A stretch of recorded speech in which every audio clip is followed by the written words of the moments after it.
What's up, everybody? Today we have a special guest here with us. Yes, sirski. Usually very picky on who I would like to throw in here regarding music. Thomas as well. But we got the guy with us. This guy never fails to amaze me and impress me. His name's Sebastian. Artist name Guam. Tell us a little about yourself, Guam. Or what do you want me to call you, Guam or Sebastian? Well, for the sake of this conversation, because I know you feel me? You've known me. Oh, hold on. Sorry, my fault. This is unprofessional, but.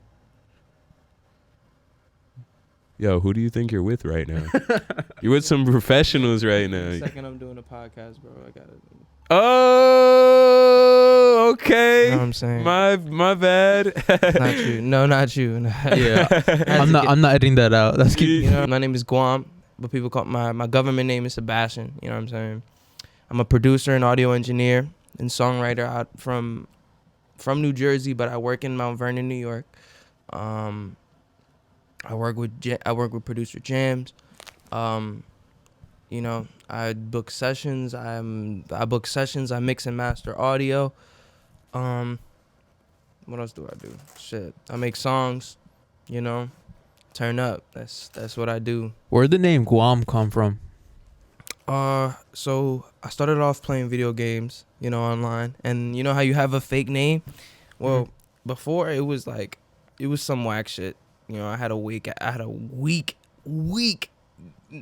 offline, like online presence. So I was like, you know, I'm gonna give myself a name that's random, but that people could say. And also it was important to me that I needed something that was 4 letters and just sounded good. That's how it started. And then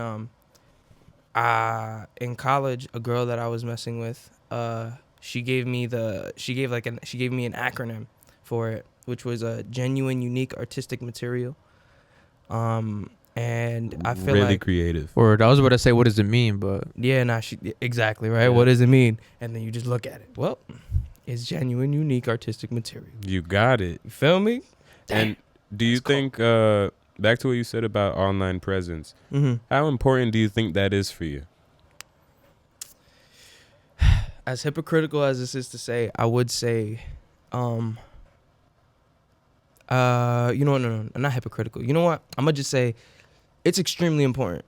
Yeah. In my career field. or like it or not, you need some type of presence. That's a fact. You need to, if you're online, you know what I mean. You need to have a good social media platform, a good way to, you know, just have something that you can interact and Let have yourself out. a place to connect.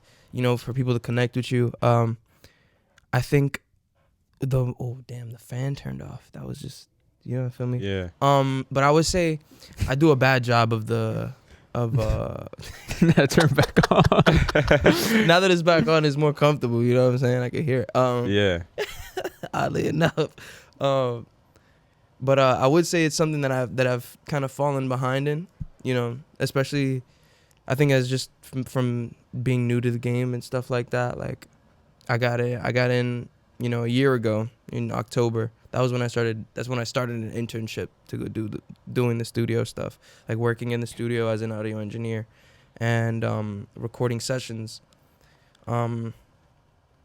It's because of the way that my job is at the studio. Like I'm a freelance engineer, but they pretty much book clientele for me, and I can book clientele in the spaces that are left. Yeah. So that's pretty much our system. So they give me a bunch of sessions, and I'm like, okay, cool. I get to go through my connections on Instagram, bring everybody, you know, get everybody in tune with what time slots I got left, and then, you know, I book them out, and then we get ready to go. We get ready to do work. Definitely makes it way easier. Facts. Having a studio that's giving me the clientele, and that, you know, they took the time to teach me, and they're also giving me a place to practice, which is the most important thing if you're gonna do what I do. You know, if you're gonna do anything in entertainment, you know, it's about practice and time doing whatever it is you're doing. If you're a dancer, you need to be in your studio. You need to be dancing. You need to be stretching. You need to do da. Right. You know, for me, I need to be on the computer smoking weed. Yeah. You feel me? So you feel like weed helps you work better? No, I was joking. I mean, Oh, it does. okay. I mean, I was being sarcastic. We just smoke a lot of weed at the studio. No, yeah, definitely. It's a music thing. To Yeah, smoke. bro. Yeah, Definitely. something about it. But yeah, I would say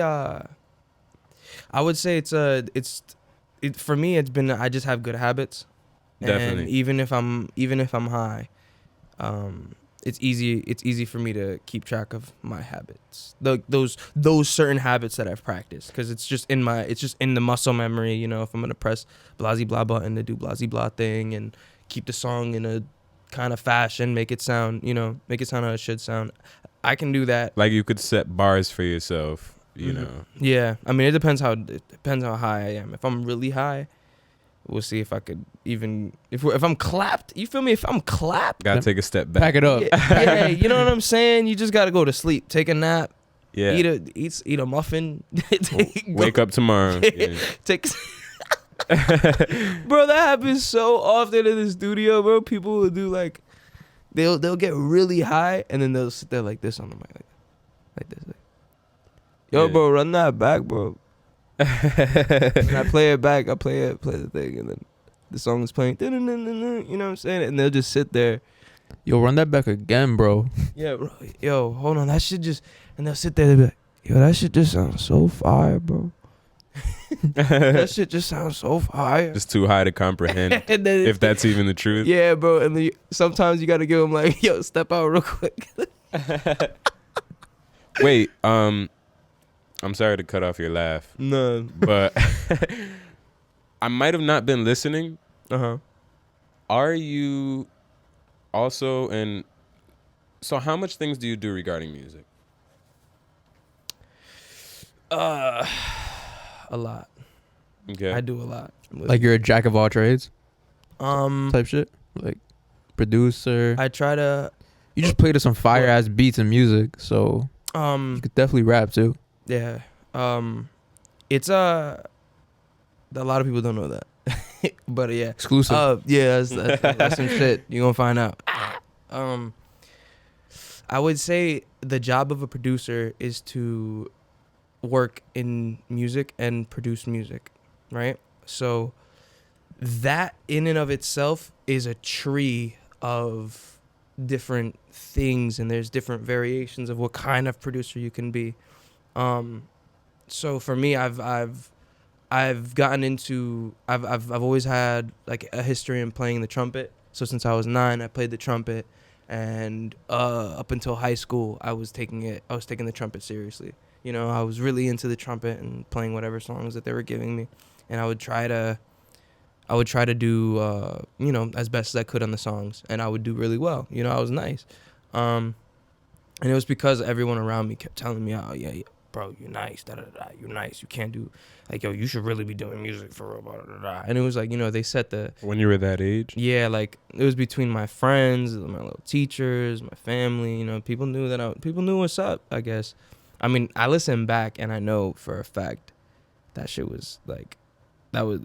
I don't know how they just let me blast that horn in the crib, bro. That shit had to be so bad. I mean, I got better, granted. And, you know. Yeah. But they just, the people around me just let me suck, you know. And they didn't tell you? No, they told me.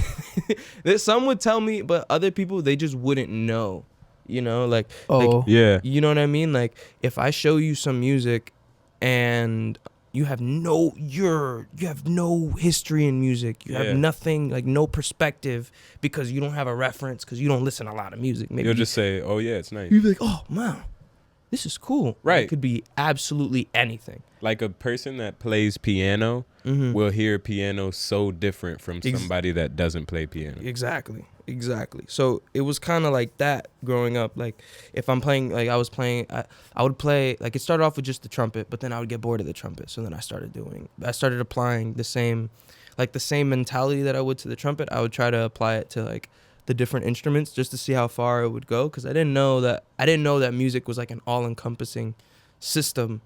You know, instead of knowing the system, I was trying to get familiar with it. So I was like, so you mean to tell me I can play the same note on a different instrument? Definitely. And to me, that was like a light bulb. And that, you know, after that light bulb, I wanted more. You know what I mean? I wanted more. I just wanted to get familiar. So with music, for me, it comes from a practiced place. Like, I want to know as much as I can about music so that I can understand what the instruments are trying to. I want to say what they're trying to say, but it's how they're saying what they're saying. You know. Mm-hmm. So to answer your question about the producing, about like what you do, what I do, I'll do it all. You know, the minute that you give me, that's a good way to your answer. I like that. Yeah, like I'll, you know, because I took the time to learn the piano. I took the time to learn some stuff about the guitar. And I mean, I would say, the guitar I'm a little bit more official in right now. You know what I'm saying? I'm nice right now. I'm trying to invest in myself so that I could be like a master instrumentalist, like personally, because that's what I was doing when I was 9. Like, that there's an image in my head of who I want to be in that aspect. So I'm using everything else as a means to get to whatever expectation was in my head when I was a kid. Right. You know? My favorite type of person in like any aspect of whatever a person does. You know, granted, everybody else is cool too, but I always like a person that you ask them about this and they could tell you off about that shit, and then you go to another thing. Mm-hmm. Like, you're trying to be a multi-instrumentalist. So I'm like, I really like guitars. And then you start talking about which one, the fucking RX. You got the blah blah or the da-da-da brand name. Brand name. It's like, yo, this dude really knows his shit. I love that. That kind of person. Multi-aspect shit. You can never know too much, right? Yeah. Mad knowledgeable. You can't bound yourself to one thing. Yeah. That's a fact. And being that I'm on social media and shit like that, like when you're on that, you see your competition for real, like and when you're just trying to jump in, like it feels like everybody's trying to humble you, like like every single person, everything that you've ever done, it's been done before. Which is crazy to think about in music. Everything that you want to do, it's been pretty much been done before. So you have to find a way to be creative and sell something that people would like. You got to make that 30 seconds of content the best thing a person's ever seen. Yeah, right. And set yourself apart from everybody else. Exactly. Why should I watch your video over someone else's? Why should I give a fuck about either your video or your song or your da-da-da-da or your picture? It's just like being that I feel like I've taken in so much. My expectation of what a real producer is someone that you could put them on anything and they'll be familiar with what they're touching. Like if you put them in a room with someone of their genre, a producer that is, if you put them in a room with someone of their genre, they should be able to come out with a song. You know? A lot of the time, I've heard that like a lot of producers, you don't get a lot of producers and engineers, but I feel like I see them all the time. In the studios, you could just make beats. You could just make this. You could just make samples. You have the choice to just sit in your lane and just sit there and rock out and go crazy. You have that option. Literally. But for me, it was I felt like I'd rather not be tied down to something and be forced to make money doing one thing. Or like limit yourself to one thing. It feels very constricted. Yeah, like if I pull up to the studio, when you book me, you're getting an all-encompassing package. I can record your song. I can help you write your song. I can play the drums for your song. I can play the guitar for your song. I can play the piano for your song. I can do the this, and that, and edit the effect so that the effect does da-da-da-da-da for your song. And I can get, you know what I mean? Like you could, like because I spent so much time studying, like, and doing all of the different aspects, if you put me in a studio and you put me in a room with somebody that really knows what they're talking about, they'll know who I am. Then y'all gonna work. Yeah, they'll understand of how much of an asset Guam is being who I am is. Exactly. Yep. Yeah. Like, I'm gonna talk my shit. That's a fact. Definitely, you got to. This is a place. This is a place. Word. But speaking of the right producer for you, what would you say of your boss, producer Jamz? Bro, he's the GOAT. Plain and simple. Yeah, bro. How'd you meet him? My cousin put me on. Shout outs to Bevy.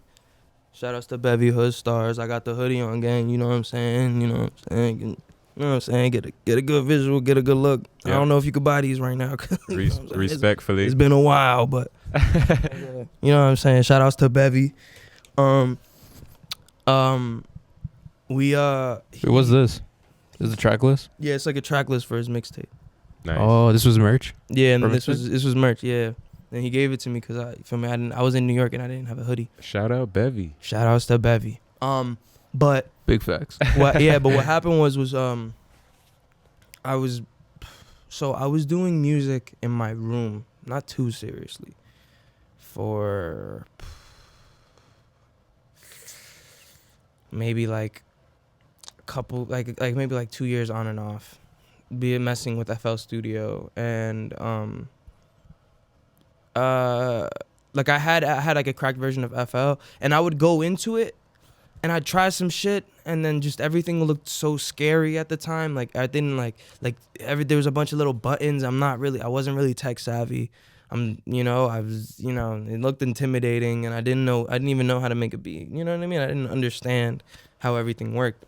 So in the beginning, I was just at home just making stuff up. I was trying to make beats, but I would go on YouTube. I didn't have all the sounds, I had a lot of technological problems. I didn't have the right preamp and ba-da-da-da-da. So a lot of that stuff, like not having the right equipment, not having the right workflow. It gets you. Yeah, like you get stuck, you get frustrated in the crib, you get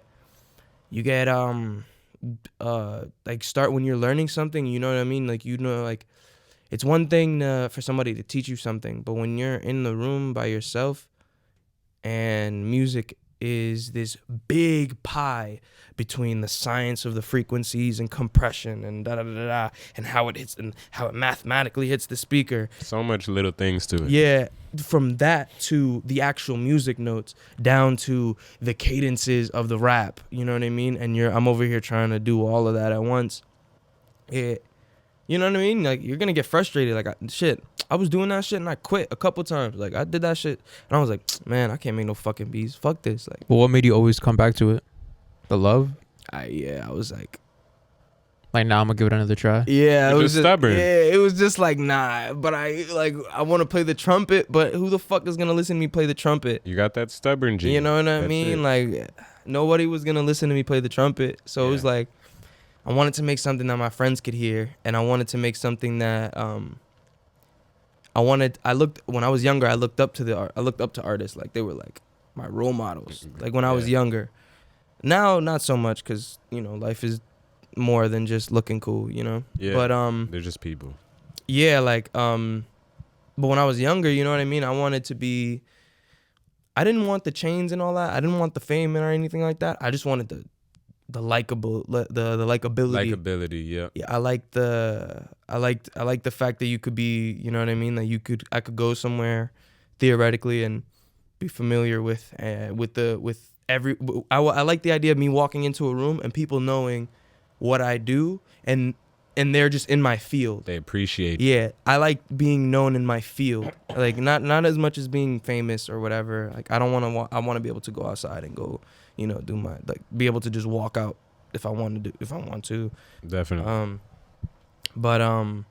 I always liked the idea of whatever thing I was gonna do.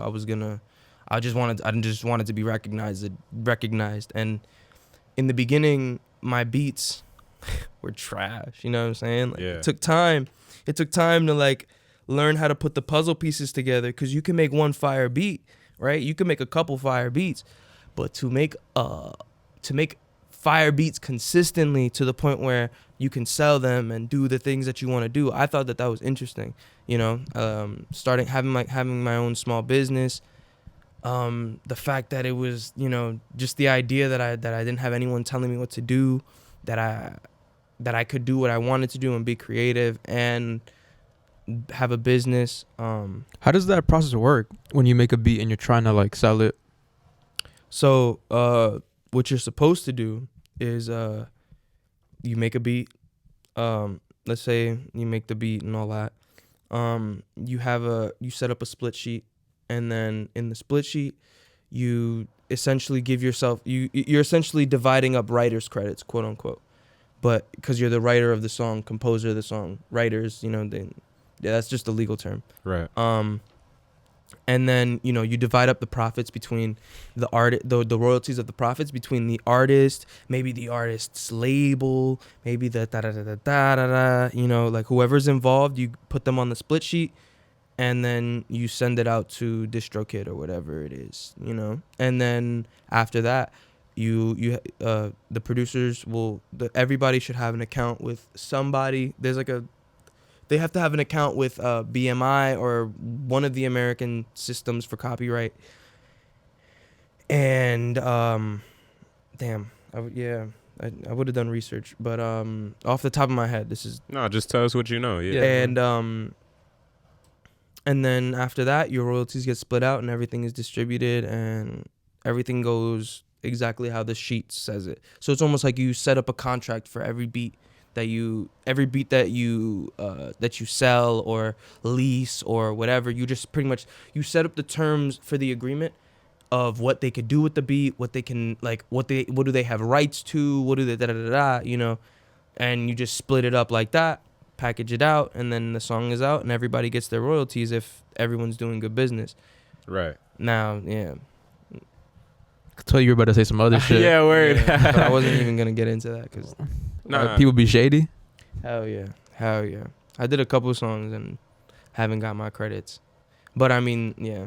It happens. Yeah. Fuck them. We ball. But speaking of people being shady, are there any other annoying experiences you've had working with others? Notable, maybe. Working with others. There's a lot I could say. Right now, there's a couple there's a couple situations in your head right now where I'm just like, bro, I just want to stop working. I just don't you put your it's hard. It's hard because my job is a people. You have to become a. Damn. It's about collaboration. What happened? I burped, but I try to cover it up. I don't know. I'm sure kind of Nah, it's about collaboration though. Yeah. Yeah. Music. My fault. But yeah. Okay. So in my field, I have to become a people person. I gotta not just be likable. Well, I don't have to become. I have to be that. Naturally. And a lot of people, they don't have the same mechanisms that everyone has. You feel me? So not everybody works the same flow as you. Exactly. And continue. My bad to cut you off. And people, you know what I mean? They tend to have, people can have conflicts and disagreements and stuff like that. And for me, my problem with most of the people that I collaborate with is lack of professionality. I would say that. And that brings me to my next question. Mm-hmm. So I remember from the last podcast we did that we didn't make it. You told me you work with a lot of young people. Yeah. And especially that your studio you work at's in the Bronx, right? Yeah, north of the Bronx, Mount Vernon. Yeah, north. What type of people walk into the studio? I bet you it's hella drill rappers, no? Yeah. Free K Flock. Free K Flock. Would you say that's your niche? Yeah. Right now, So yeah, what's a typical young boy that just walks in? Okay. He's like, yo, I want that K Flock beat. Yeah, and okay, so pretty much when I'm in the studio, I don't make beats for everybody. You feel me? A lot of the times they'll have their little type beat on YouTube, and you know they get the type beat. I put it up on the thing, and then they rock out. They do their thing. A lot of the time I'm seeing a lot of K Flock type beats, 26AR type beats, Busy Banks type beats, 22Gs. Yeah, it's a lot of just TG Crippy. Who? TG Crippy. TG Crippy? Yeah. I haven't seen a type beat of TG Crippy yet. Oh no, not a type. He's an artist. He's an artist. Hey, Oh, okay. yo, your Okay. face. You said, I haven't seen a type beat of But TG TG Crippy. I don't know who that is, but I'll show you later. nah, that's hard. Now, where is he from though? New York? Yeah, New York, but I don't know what part. He might be from the Bronx because he be doing like that Bronx sample shit. Okay. Yeah, he's Okay. probably from the Bronx. I haven't seen it. I don't know everybody in the system, but Right. yeah. Where like one blows up every week. Yeah, somebody's got something going on, you know. Always. I want to say that right now the niche is the Bronx drill shit. That's where I'm at right now. You like it though? Fucking in the beginning the sound was different, so I wasn't used to it, but then being surrounded by people that like it and seeing how people like it, like what they're looking for in it, after I see it, I started to get it, like, okay, that's Definitely. you know, the fact that like before the snares just sounded off to me, but after hearing it so often, it's like the more I hear it, the more like I'm like, okay, You get accustomed to it. Yeah. And then it was the slang. The slang is just slang is like another language if you're really from there, you know. And you know, when I came through, I started out, I live in Jersey. You feel me? We're this town, you're like the next town over. Yeah. So fuck am I doing all the way out there in fucking Mount Vernon, New York? You know what I mean? Like I'm out from I'm coming from some fuck Bubbaloo to work at this studio. You know what I mean? You coming in the door with your feet tied. Yeah, so I'm just like, fuck it. I'm gonna just come in and I'm gonna do whatever it is I'm gonna do, you know. But to answer your question, like the kind of people that we get, it's a lot of kids, a lot of gang affiliation, a lot of just different you know, you get a lot of people that are exposed to a very violent environment At a young age. So these people that are already exposed to these harsh environments, they're ready to emulate it and replicate it. And you just watch them replicate it. You just watch the cycle continue. Right. And that shit sucks. Free C Blue, bro. Free C Blue. Who's that? He's a rapper from the Bronx. Got arrested, but my son was nice, bro. He's like 16, and they pretty much looked through his pockets, and his gun went off and it hit a police officer in the leg. I don't know the story. I don't know the full story. I just saw the article, and I didn't look too deep into it. But I just saw that, and that shit sucked. Cause the thing is about C Blue, he's you know what I mean. Before that, like a couple days, like just this weekend, I saw him just this weekend. Mm-hmm. You know what I'm saying? Like and that's the thing about that's the thing about this drill shit is like they're talking about real shit, and the thing is when you're exposed to it like that, you can joke about it and almost depersonalize yourself from it. Like you can take yourself out of the situation as like talking about the shit that they're talking about, you know? So there's a disconnect between what they're saying and the reality, you know? Some of these people aren't doing the shit that they're saying on the songs, and they're talking about they're disrespecting dead people for real, you know? They're talking about dead people, dead kids, you know? And they're talking about fuck da da da da da blah blah blah K, you know? Like, yeah, you know, and I mean, I guess that's why the music is so good. It's like it's like a attention grabber kind of. Yeah. Like, oh, he said fuck that dead person. Oh shit, he really did that shit. Oh, you know, and it's just a bunch of people trying to yell "World Star" on some shit, like, you know what I mean? Word. Like, that's what it is. And that's what it is, like, and it's like as an engineer in the studio for real, talking to these people, watching them do their music videos and doing this and that. And you know, I smoke with these people. I talk to them. Like they book me for hours and I'm there with them. You feel me? Like they get to know me. Like you get a bond. Yeah, like you get to know these people. You get to you catch a flow. You care about it. Yeah, like you catch a flow with these artists, even if it's not on some like, oh, this is my brother. I love him. Nah, like respectfully, you feel me? Like I just you're so good at acting it out. Yeah, yeah, like it's not like that, but it's kind of like, bro. After a session, I consider some of these people my friends. Mm-hmm. You know what I mean? Like maybe not like I'd put like my firstborn child in their arms, but like, fuck, like you leave the place thinking, I hope that kid does something. You feel me? Like, yeah. I hope I see him again. Yeah. And that's the energy. You feel me? I dap him up, you know what I'm saying? Be safe, bro. And then now bro's locked up. Like, yeah. And that's free him. Bro, free Busy Banks too, bro. Busy Banks. You've worked with Busy Banks? Yeah, bro. I work with Busy Banks. I worked with, and like I got like 3 songs with him. Like I did really? 4. Yeah, there's 3 songs. I have 2 of them, but I think I recorded 4.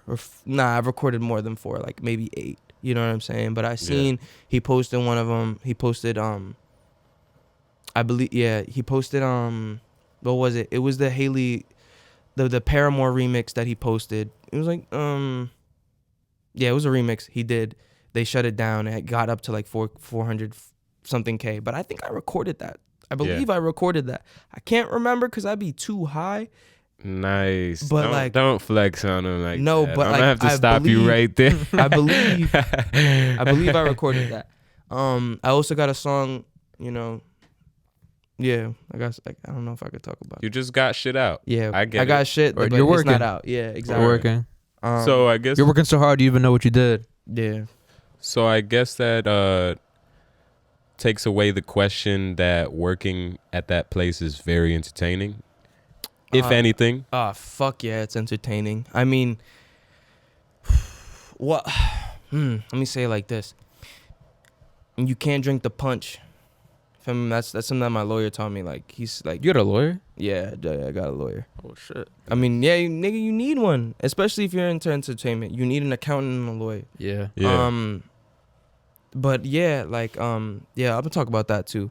But you can't drink the punch. So these guys are all famous and all that, and they got a lot of clout in their area or whatever you think is lit. You know what I'm saying? Because it's a perceptive thing. It's a perception thing. If niggas in the room, if we're heavy, if we're 50, maybe 30 heads deep, and we all know this one guy that raps, and we're in the studio and it's 30 heads, that dude right there is lit. But by default, if everybody in the room is fucking with him like that, that dude is lit. Especially from New York, bro. So many people, so little space. Yeah. Mm-hmm. Exactly. So it's like you're lit. You know what I mean? And in New York, you know what I mean?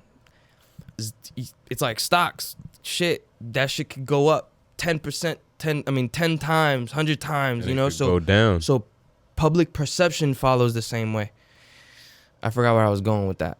But where you work as entertaining? Oh yeah, it's entertaining, but it's hard work for me.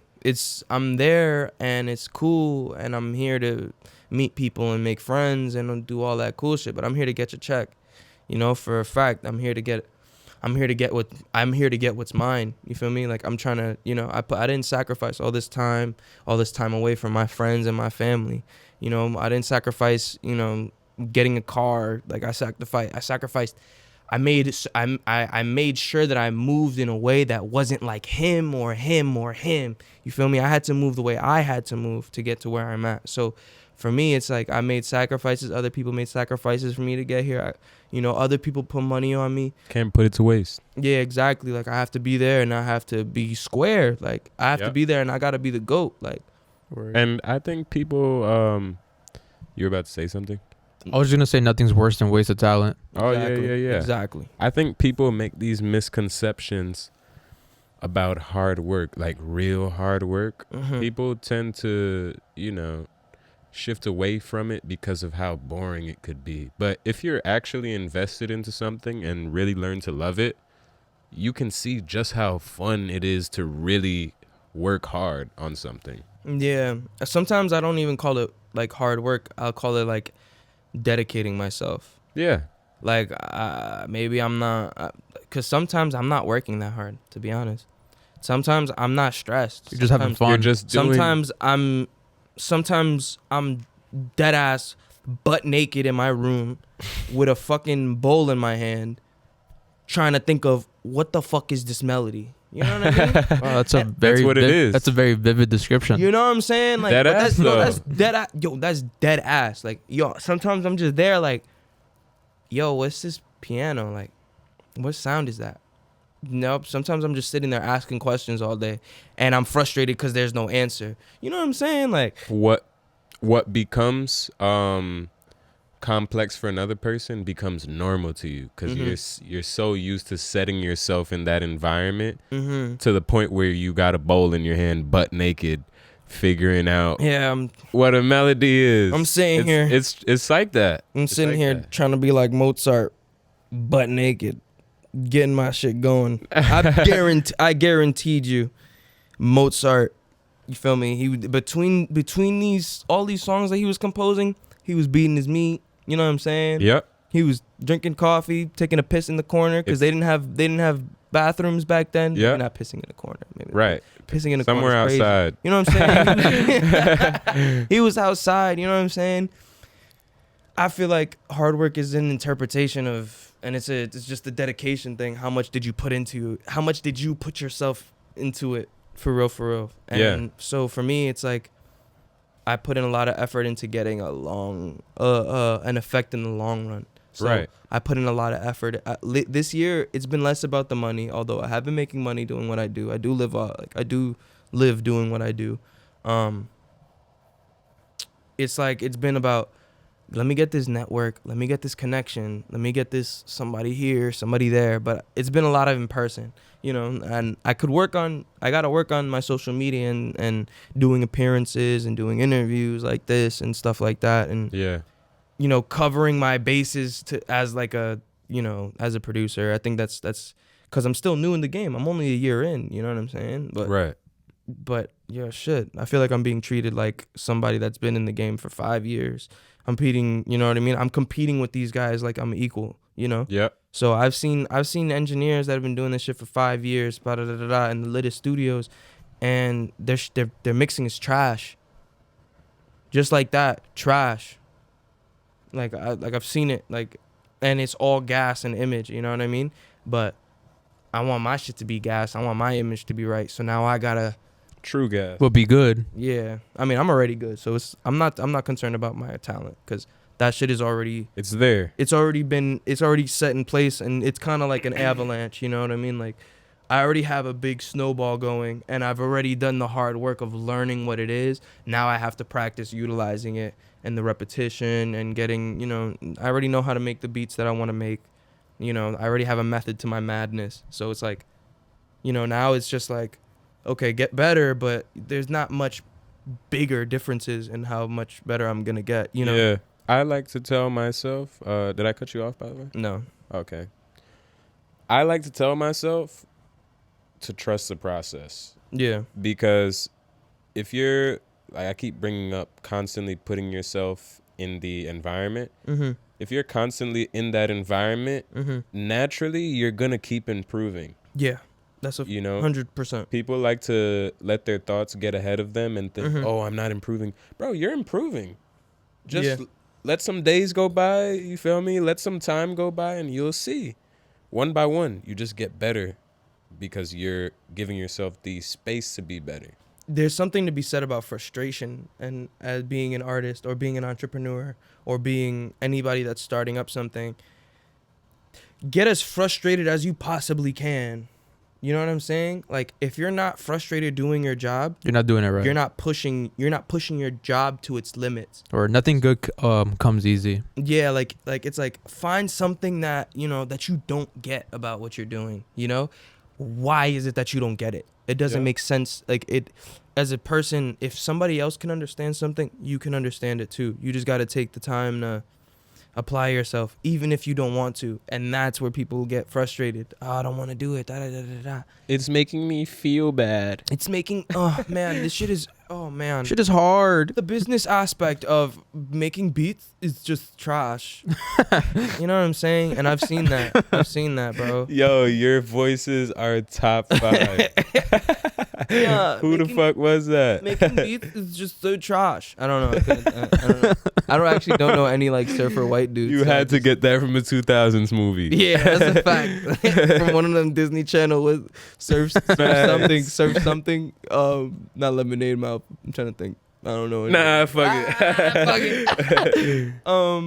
But nah, deviating from artistry and whatnot, do you think as a person that you like to see stuff for a deeper value or face value? I feel like everything at face value is fake. Yeah. Because it's put on display, and what's put on display is manufactured. So it's made for a reason, and it's there for a reason. So therefore you cannot trust it because it was made with reason. Well said. And I feel like when you take the time to interpret information, you can take it for its value for you, for its value of self, but you can analyze its true value when you try to think of it more than for what it is and more so for its impact. Very well said. So, oh, you were about to ask something? Yeah, I got a question. Yeah. So what would you say are some ways you feel like you improve your craft? Like, you know, like soccer players practice every day. Like, what do you think is that for you? Just making beats every day, or I find like to enhance your abilities. So I find different aspects of beat making, and I focus on them for the month. Like I'll focus on a certain aspect of music making, and I'll focus on that for like a general time period until I get it to where it needs to be. So, in October I worked on mixing my beats a little bit better because I don't know if you were listening to anything that I made, everything that I made in like July to about from March to July is like 50-50 if it hits, because I wasn't mixing my beats properly. I learned how to mix vocals by that point, but because I learned how to mix vocals, I was trying to apply the theory of how I would mix vocals to mixing beats. And mixing beats is different. It's been different. It's, you know what I mean?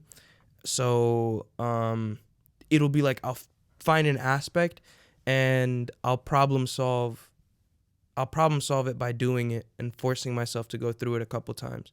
I also have warm-up exercises. So if I'm playing the guitar, playing the piano, playing the bass, playing the saxophone, trumpet, whatever, I have scales. And like 30 minutes, if I'm not familiar with the instrument, give me 30 minutes of just playing scales. And by the end of those scales, I'll be familiar with a certain group of notes that sound good together.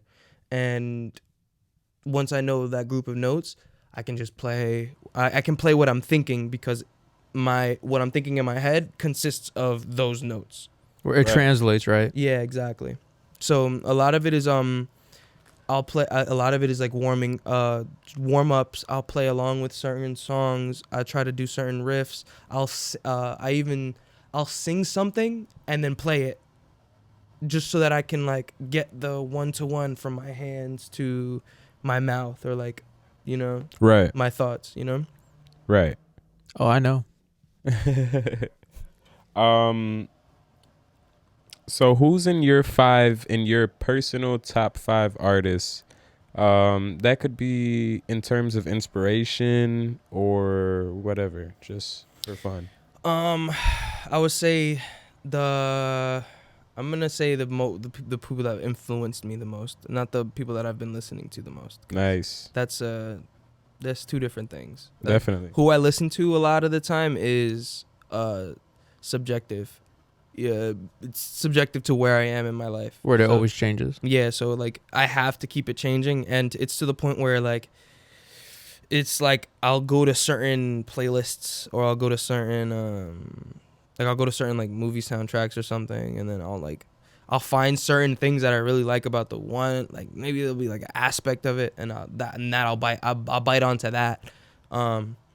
But most influenced, like I'm highly influenced by Schoolboy Q, ASAP. That's an interesting one. Yeah, Schoolboy Q, because of his delivery, and like his ability to compose albums. Kendrick, for the same reason, but he just does it in his way, and then made it lit. You know what I'm saying? And Kendrick, because of his consistency in going against the grain and giving you music that's cutting against the grain. Like it feels like you're shaving in the wrong direction. Yeah. A lot of the time, but it sounds good. At the same time. Yeah. So he gave me that duality to my music, you know? That was a good way to put it. Yeah, like he like there's a theme to the soundscape. I want to say definitely ASAP Rocky, because he'd make music with Clams Casino, which is a producer, really good electronic producer. He makes like EDM music, and he works a lot with samples, and like uses the loops to like make them repeat in a certain way, and right. The aspect of sampling like that, I got that from ASAP Rocky, and the work that he do with Clams Casino, and the fact that ASAP Rocky like set up his whole collective. He didn't just have something for him. The fact that Yams died, and the fact that, you know, I don't think like he started up, he saw himself taking the role that he did, but he did. He took his role, and he accepted it and played it. Word. There's a lot of connectivity in his story. It's like, wow. Yeah, like, and his contributions, like to cloud rap, trip hop type shit.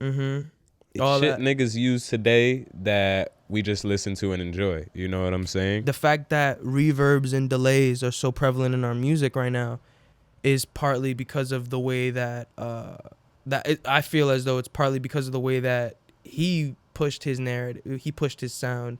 The fact that the fact that it was like that era. So I want to say like around the time of Kanye. Oh, Kanye's another one, definitely.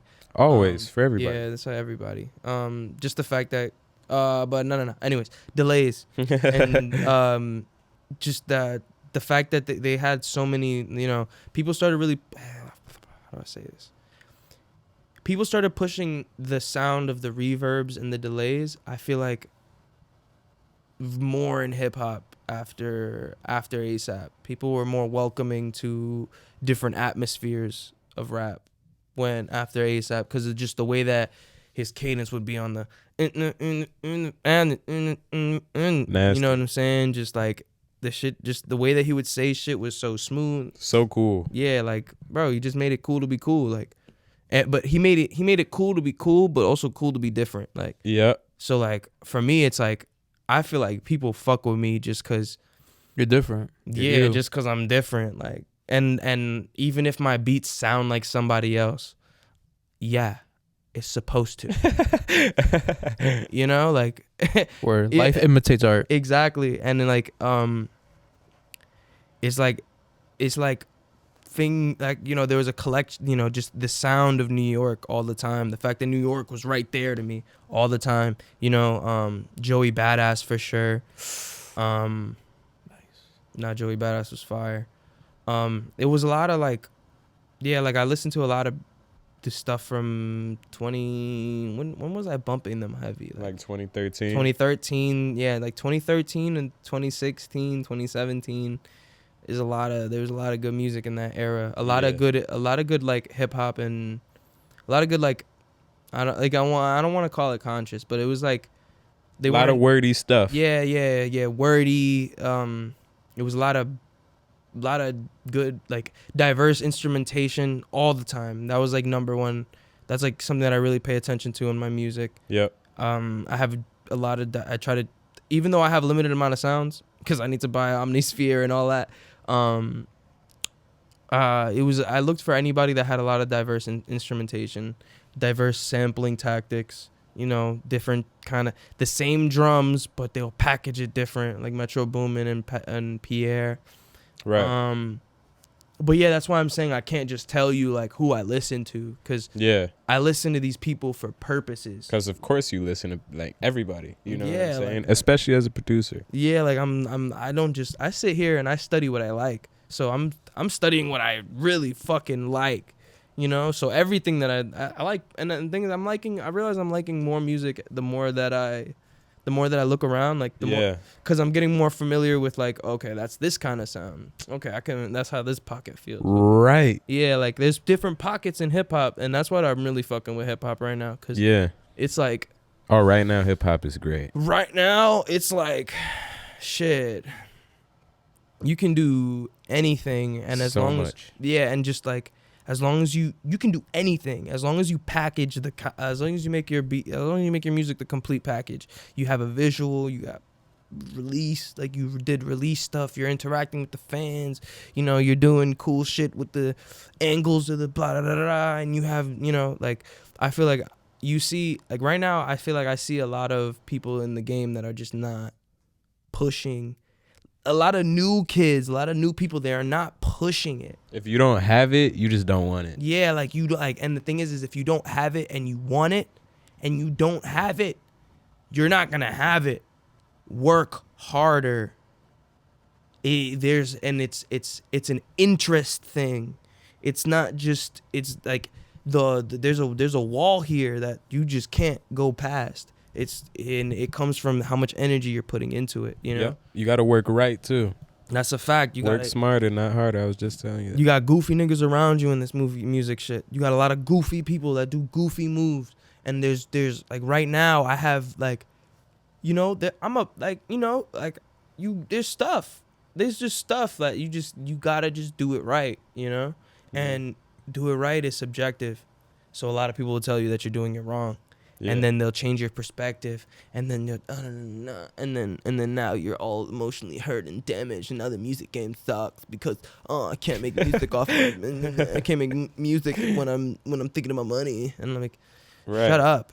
If you're a producer, it's about going hand in hand.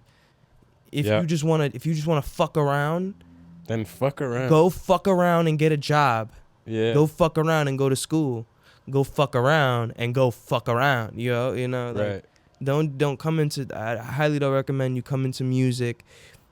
You come into music where you come into the music business, and you're just here for the music.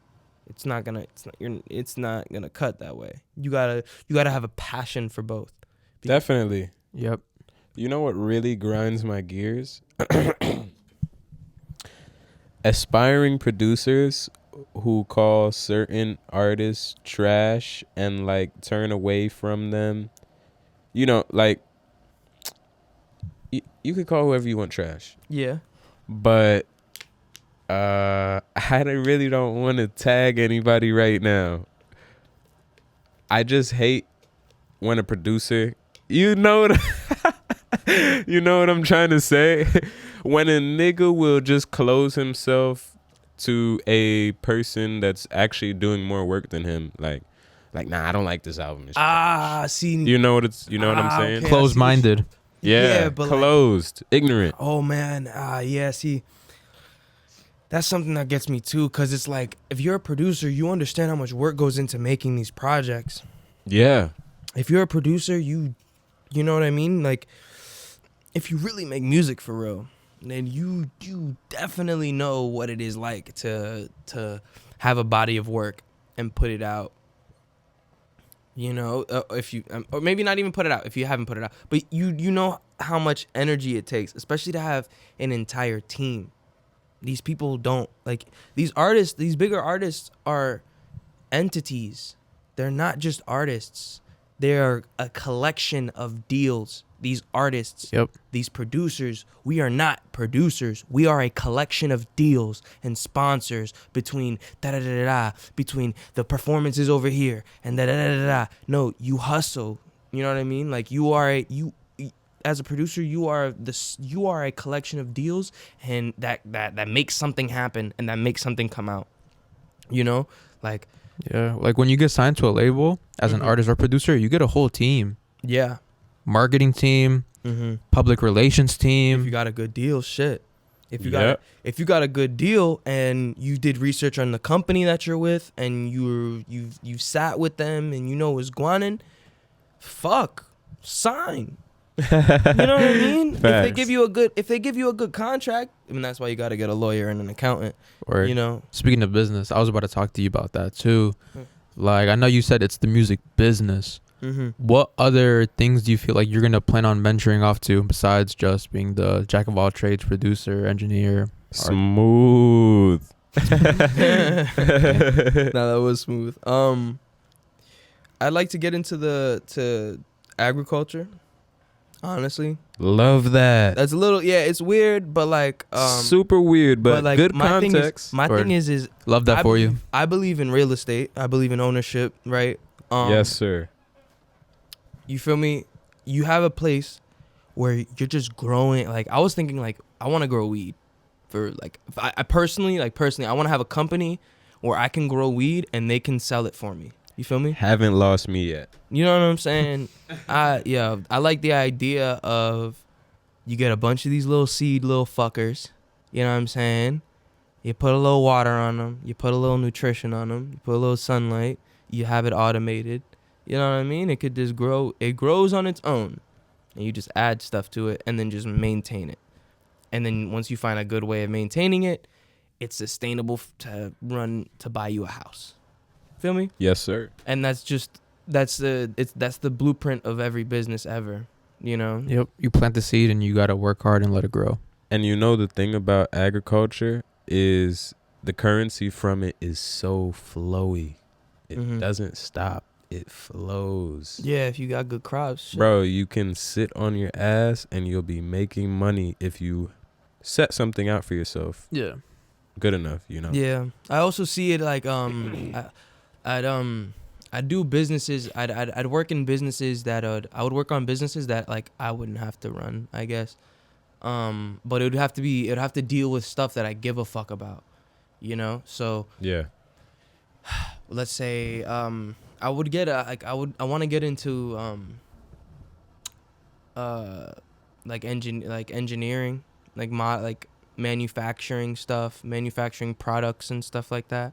And then, you know, getting into I just like the idea of because I'm the jack of all trades in music, I feel like I can do that. I can do the same thing in business. I feel like I can just have that effect. That's why we get along. Yeah, like it just, you know, I feel like I could just be all encompassing anyways and anywhere and just do the thing and do well.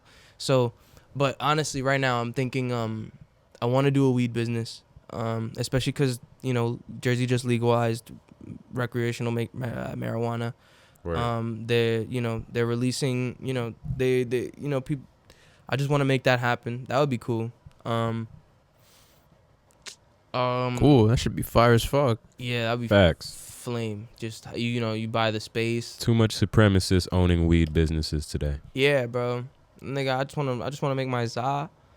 And my za. You know what I'm saying? Make the za and then get that shit out of here and get the, you know.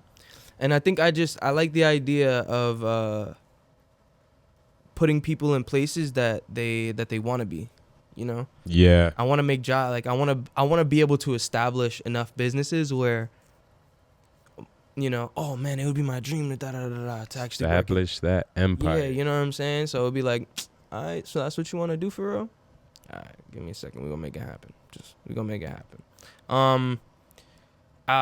Even with the music, I'm interested in managing and signing artists. I'm interested in, you know, having them go through me and like, you know, helping artists helping the artists that I like, you know, helping artists that I'm recording, you know, I like the idea of, you know, just making my, like, you know, not just being the star of the show.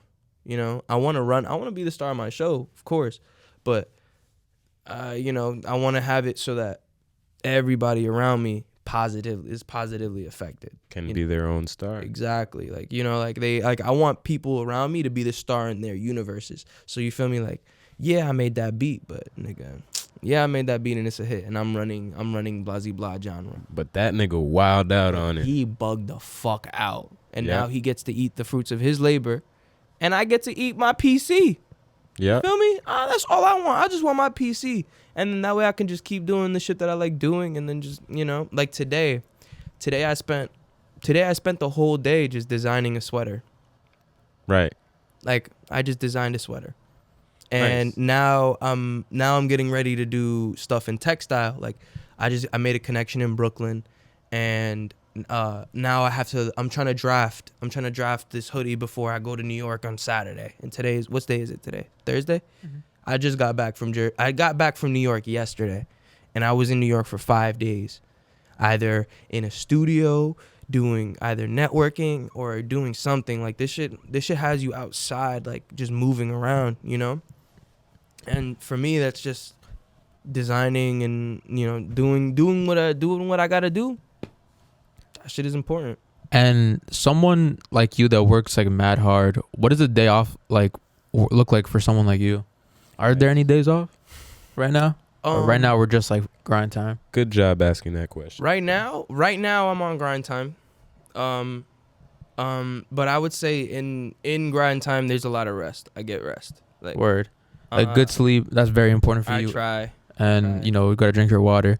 But I feel like you're the type of guy, like, I feel like, let me know if you relate, but I feel like me and Darren are like this too. Mm-hmm. Like, even the days we don't record, I'll be in the fucking, we touched on this a little bit earlier actually, like, I'll be in the fucking shower and I'll just be like, oh my god, we should have this person on the podcast. Oh, this could be better. Oh yeah. Nah, it's kind of like right now I'm in a flow state, so it's kind of like, I know, like, let's say because right now I'm working with we're setting up a production company in the studio. Like, we're setting one up. So we're doing contract negotiations, and we're talking between Jamz and us, and, you know, just deciding, like, okay, what are we gonna do and how are we gonna move? You know, what's the way that we can move? What's the way that we can all move, but then we can all move happy? Because, you feel me, Jamz is good with business, so we're all trying to just, you know, they're just trying to. I forgot the question, but right now we're all just trying to get it together. The question was about rest days. Okay. And so right now I'm working with them. Yeah, right now I'm working with them on and I have to get all these melodies done, and I'm getting melodies in, and it's like they constantly they finish the beats, you know what I'm saying? And I have to be on them to make sure that they get their stuff done. So even on the days that I'm off, I'm trying to find better ways to run the studio. Right. You know? Even the days that I'm off, I'm still playing the guitar. Yep. You know, on the days that I'm off, I'm doing something. Yeah, I'm doing something with music. I would say that, like, a lot of the time my days off would look like this. Like, I'm doing something that's outside of the studio or outside of my room, you know. Yep. Cause this production shit makes me a homebody. I'm not gonna hold you, like, respectfully. Like, I'm a homebody. Like, nigga, I go out. But I'm not gonna lie. I go out and I network. I have fun. You know, I'm a social person. Like, I'm sociable as fuck. Like, I could get lit. I could turn up anywhere with anybody. You know, I'm not afraid of people. I love talking to people. That's big. Well, you gotta recharge that battery. Yeah, but when I'm in the crib though, I'm just comfy.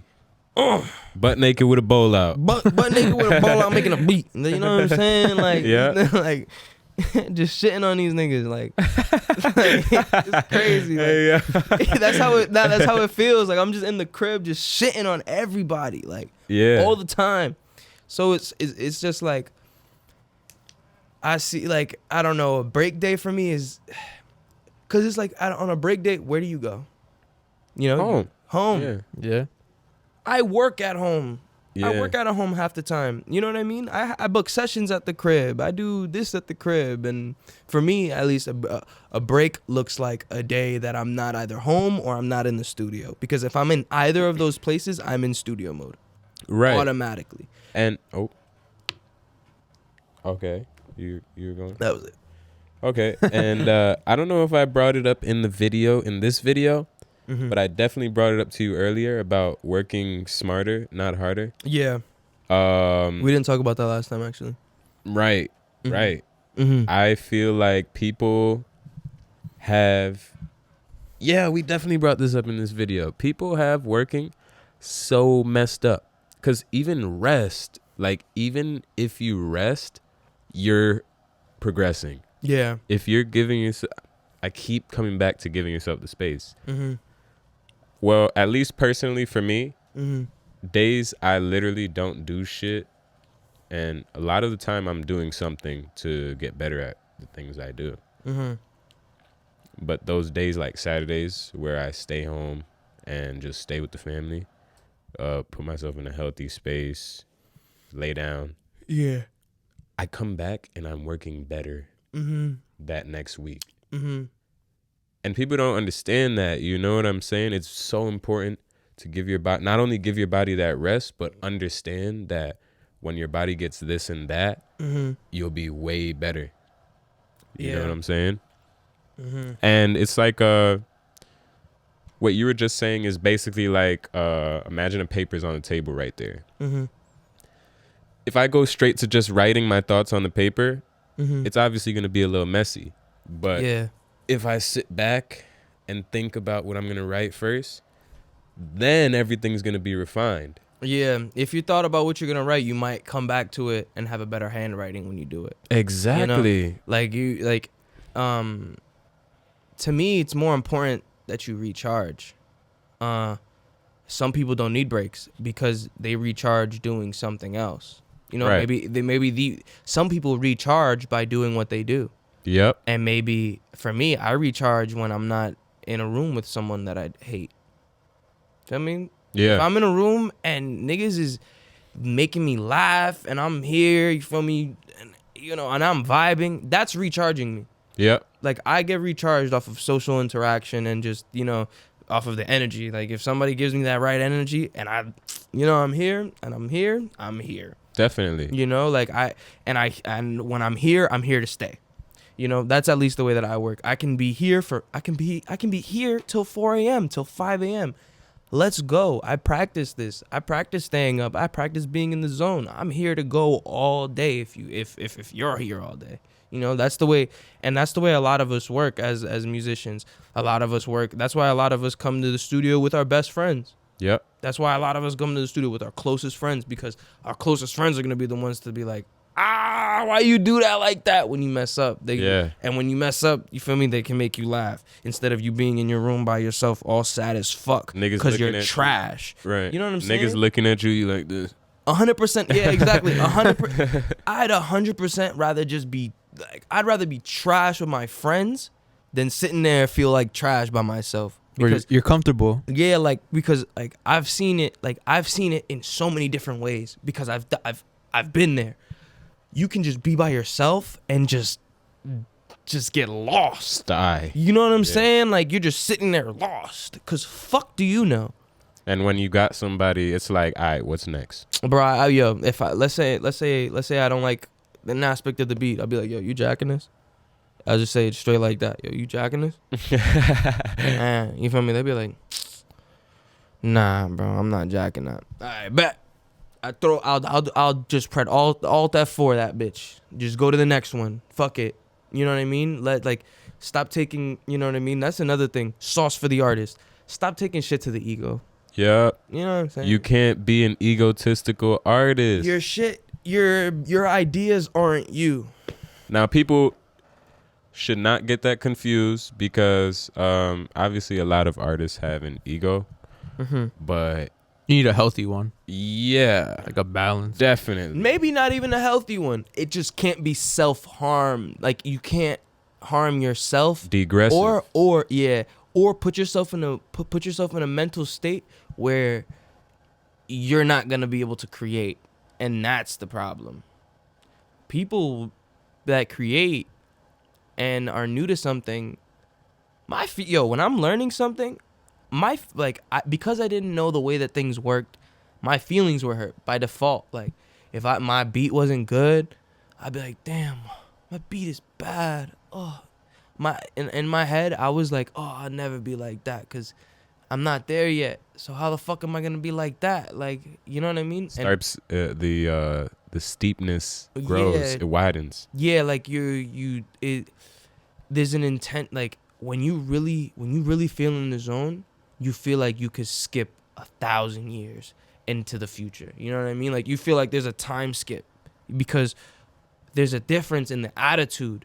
You know, when I saw Jamz make beats for the first time in front of me and I wasn't satisfied with my beats, I realized how close I was to him because I got to see I got to see his process and I got to see what he did. And once you see what exactly the difference is between what you do and somebody else, you realize in media, it's a small gap.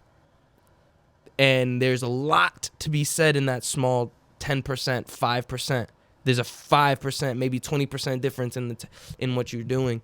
Maybe in the sense of whether it be the mixing aspect or maybe the technology that you have and the resources that you have just don't get you up to that 5%.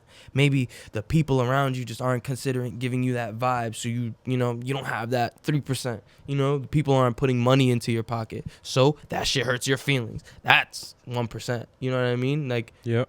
Like everything has a value in terms of when you're trying to reach perfection. So it's like if you're chasing perfection, you better chase perfection the right way, because I chase perfection in the perfect way. Yep. I was about to say well said and yep at the same time. You said well, yep. I said well. Yeah, but not to digress. If I'm not mistaken, you just signed recently at the Jamz. Nah, not yet. We're negotiating. But thus far, everything between me and Jamz has always been a healthy back and forth. He's someone that I can, he's not the type to where if I tell him something, he's not going to listen.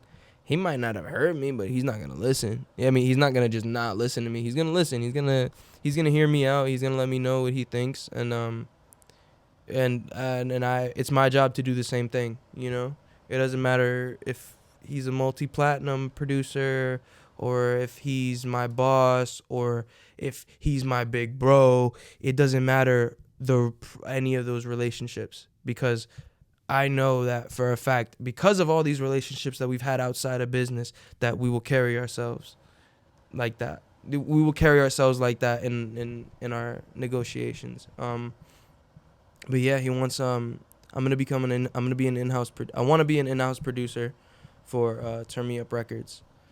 And that's his label, and we'd pretty much just be distributing. He'd help me distribute my beats to major labels, put my music in the hands of the people that want to hear it. Right. Mm-hmm. Give you like that extra mile platform, that last mile reach. He's giving me a platform so that I could get to that 10%. Get to my last 10% and make. Then you'll have your own label. And then I'm gonna be rich. That's a fact. So would you? Oh, go ahead. Nah, I'm Gucci. What? Nah, would you say you guys see eye to eye often?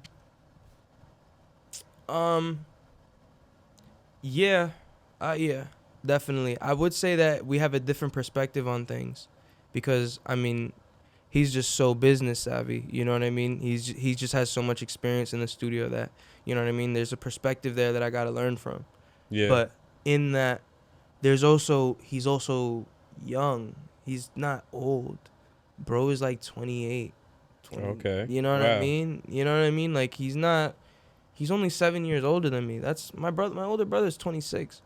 That's so crazy. You feel me? So when I see him, I'm like, bro, like, yeah, you know more than me. Right. You know more than me. But I know this aspect and you know this aspect. So we got to put our minds together to get this going. And he also does a good job of explaining to me his mindset in the reason he does this shit that he wants to do. He wants me to be my own boss. He wants me to have my own studio. He wants me to expand and do everything that I can to be who I want to be. And he just sees the talent. He sees the fact that even though I don't have an established media presence, but when I go to that studio on my days, people are calling and asking for me. Yeah. And I stay booked up, Mm-hmm. It's more than media over here. Yeah, like it's you know what I mean. It's not just looks and show. I'm not even giving you a show. You feel me? Like I'm not giving you anything to look at. You just get, when you see me in the studio, you just get me in the studio. And to me, the fact that the fact that my career is coming off so raw. I love that. Yeah, right now I'm not satisfied with the people that have dropped music from me. I'm satisfied with I'm not satisfied with my numbers. I'm not satisfied, but yeah, nigga, it's been the first year. So with the first year in, I feel good. We're 1 month into the next year, you know. So right, just gotta grind and go harder. And to get more towards the closing, I asked you a little about this last time. Not sure if you'd want to talk about it now, but no pain in trying. Mm-hmm. If I'm not mistaken, you've had ADHD, Mm-hmm. correct? Yeah, I do. And I was diagnosed. okay, yeah. Would you say that positively affects your artistry? Hell yeah.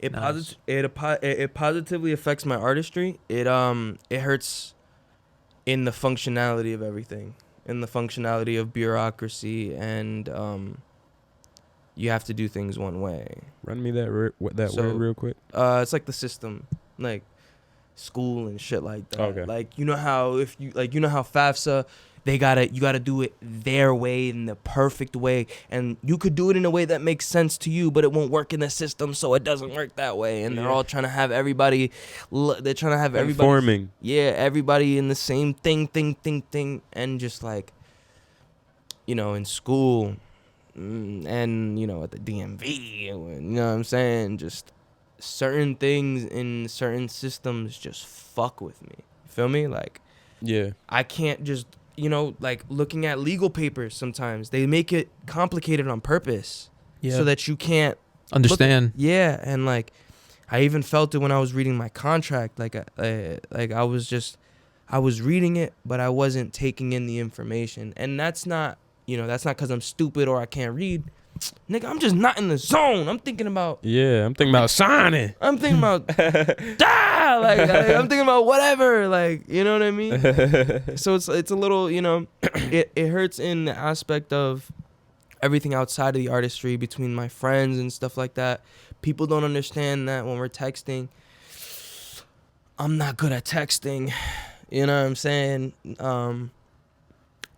Maybe my energy is too high for the room, and I just came back from outside or something, and I'm, you know, and I was just pumped. So I'm coming outside pumped. I'm gonna come inside pumped. I'm gonna go, like, you know what I mean? I can't just turn off certain feelings or emotions, or just I can't just stop turning off. Like, you know, I can't just stop certain things. It's like I'm a constant.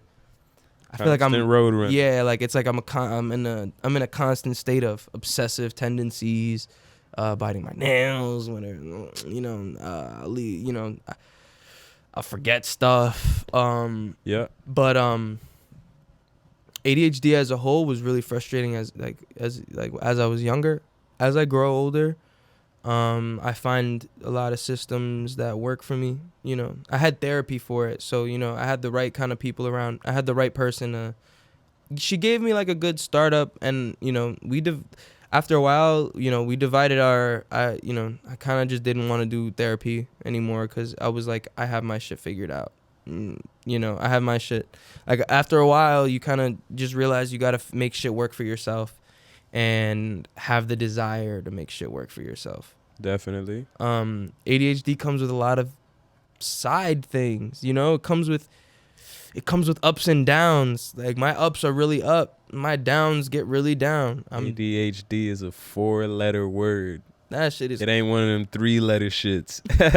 You feel me? that bitch heavy. Like, that bitch heavy. Like, that was funny.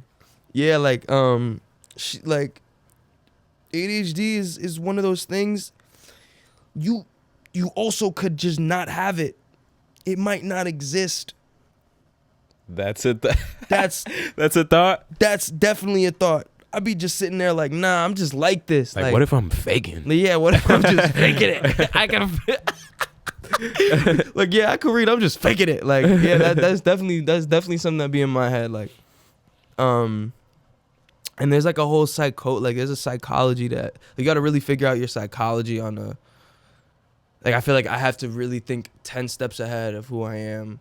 Yeah. And purposefully, intentionally train myself to not be all over the place, you know? And I'm glad that I had the people around me, the right people, my mom and dad. I had 2 parents at home and shit. I had a brother that was always looking out for me. Yep.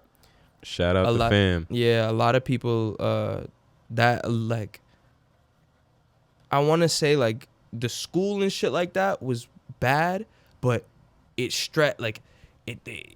puts strain on the relationships of anybody that's above you in my experience. So anybody that's above me, like in terms of seniority, yeah, like I'm bad with anybody that's in my senior, because I'm gonna check you and I'm gonna say everything on my mind.